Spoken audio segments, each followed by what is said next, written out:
Bonjour à tous et bienvenue dans cette nouvelle vidéo d'actualité cyclisme. Aujourd'hui, près de 2 mois après le retour de la saison, on va s'intéresser aux transferts les plus concluants de 2023, à commencer par celui d'Adam Yates de chez UAE Team Emirates.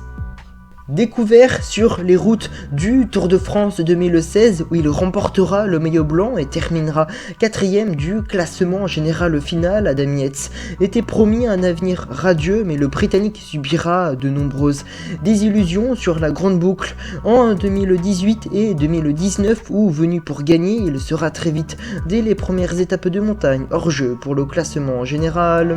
Après son excellent Tour de France 2020 où il avait porté le maillot jaune durant 4 jours et une saison 2021 qui avait été extraordinaire pour lui, où dès son retour de saison sur l'UAE Tour, le Britannique avait frappé un grand coup en étant le seul à pouvoir suivre sur les étapes de montagne Tadej Pogačar et se classera 2ème au classement général final de la course. Mais c'est bien sur le Tour de Catalogne qu'Adam Yates avait impressionné en surclassant la concurrence sur la première étape de montagne. Ni Sepkus, Alejandro Valverde ou même ses coéquipiers Richie Porte et Geraint Thomas ne pouvaient le suivre. Le Britannique s'était envolé chercher l'étape et par la même occasion le maillot de leader qui le conservera jusqu'à l'arrivée.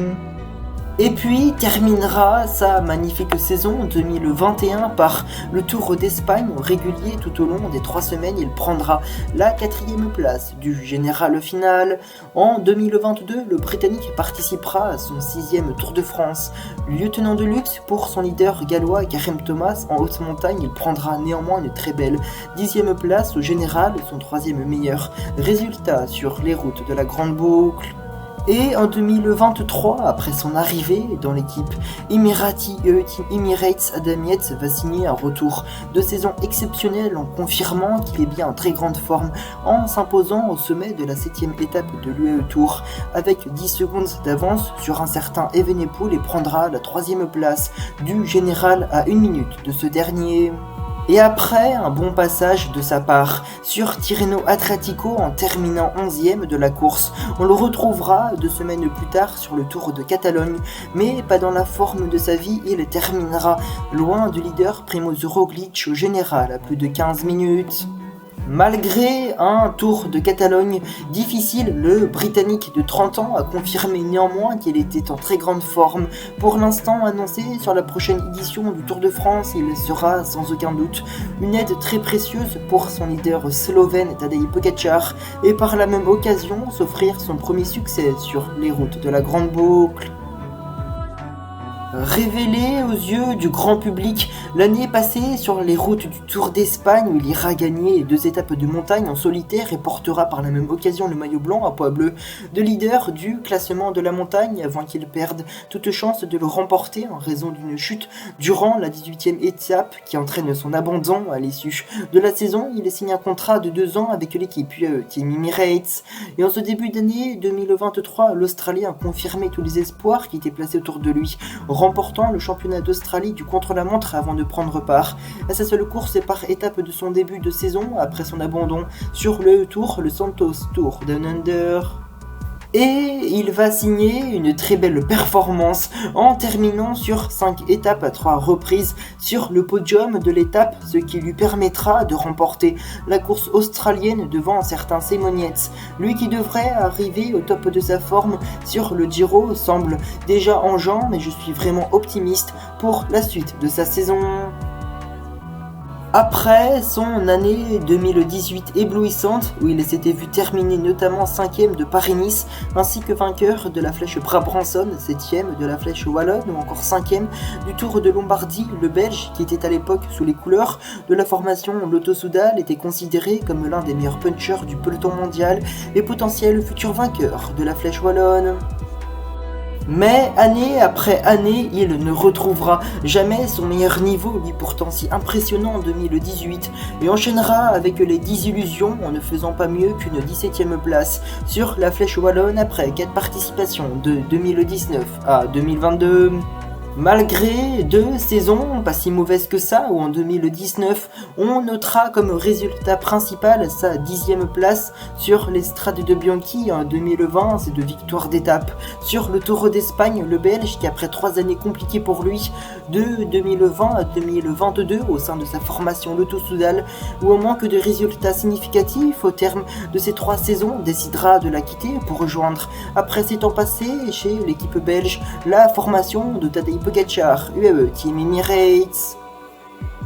Et en ce début d'année 2023, il a montré des signes rassurants en remportant la 3e étape du Tour d'Andalousie et sera un élément précieux pour les classiques ardennaises, pour son équipe et notamment pour Pogačar s'il est remis de sa blessure, fracture de la clavicule survenue sur Paris-Roubaix. Et si oui, il pourra également jouer sa carte personnelle sur la Flèche Wallonne et peut-être enfin lever les bras sur la course d'un jour belge après ses nombreuses participations.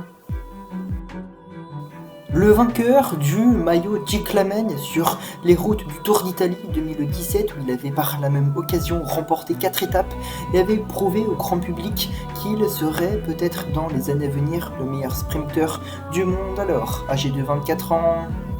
L'année suivante, sous les couleurs du Wolfpack, il ira s'imposer à 2 reprises sur le Tour de France avant de signer en 2019 chez UAE Team Emirates pour un contrat d'une durée de 3 ans. Il effectuera donc son retour sur le Giro, mais celui-ci sera moins éblouissant que celui de 2017 puisqu'il ne remportera qu'une seule étape et abandonnera en fin de première semaine.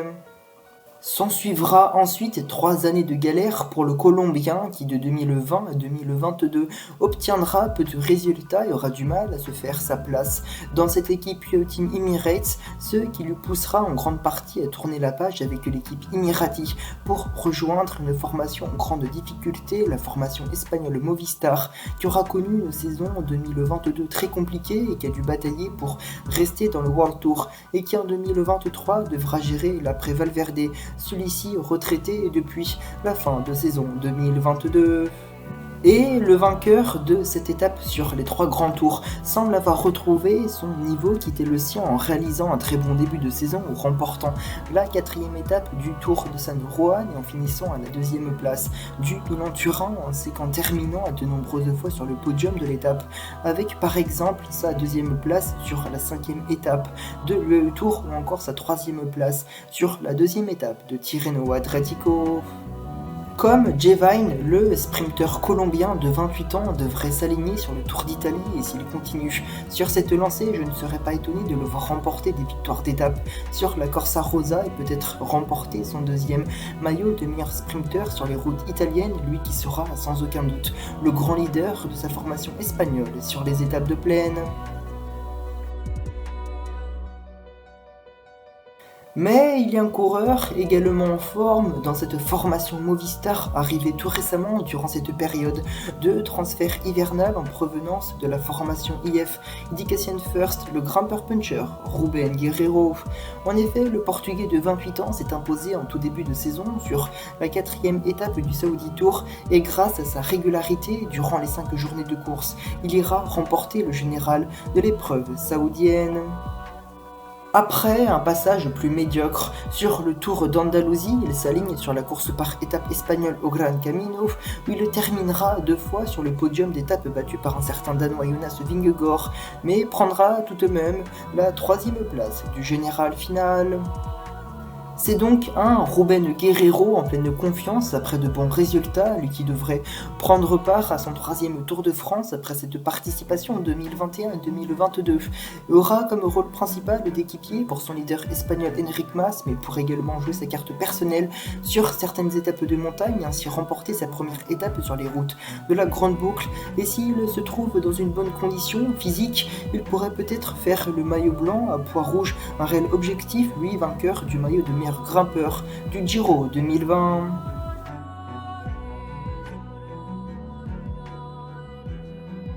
Mais il y a un coureur assez polyvalent qui semblait quelque peu en difficulté durant ces dernières années et qui depuis son changement d'équipe a retrouvé de très bonnes jambes en faisant un très bon début de saison, c'est le Portugais Rui Costa. Excellent sur le Tour de la Communauté de Valence, remportant la 5e étape, ainsi qu'en terminant à de très nombreuses places d'honneur, mais il a également gagné en tout début de saison le trophée Calvia et également pris une très belle 4e place sur l'Estrade de Bianchi. De retour en très grande forme, le champion du monde 2013 devrait prendre part aux classiques ardennaises, notamment Liège-Bastogne-Liège. Déjà sur le podium du monument, c'était en 2016 où il avait pris une magnifique 3e place. Et cette année, le Portugais pourrait bien rééditer cette performance avec un parcours qui lui convient très bien et sera peut-être le leader de son équipe belge Intermarché Circus Wanty en leur prouvant qu'il était en très grande forme avec son début de saison sensationnel et pourrait bien nous surprendre s'il a conservé sa forme de ce début de saison.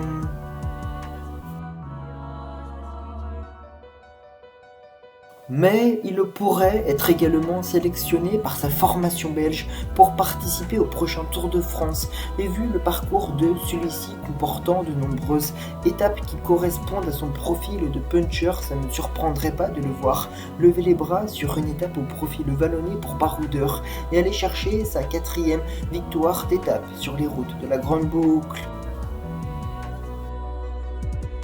Voilà, c'est la fin de cette première vidéo concernant les meilleurs transferts de 2023. J'espère qu'elle vous aura plu. Si c'est le cas, comme d'habitude, pensez au pouce bleu et à l'abonnement. Et moi, je n'ai plus qu'à vous donner rendez-vous dans quelques jours pour une nouvelle vidéo. Allez, salut!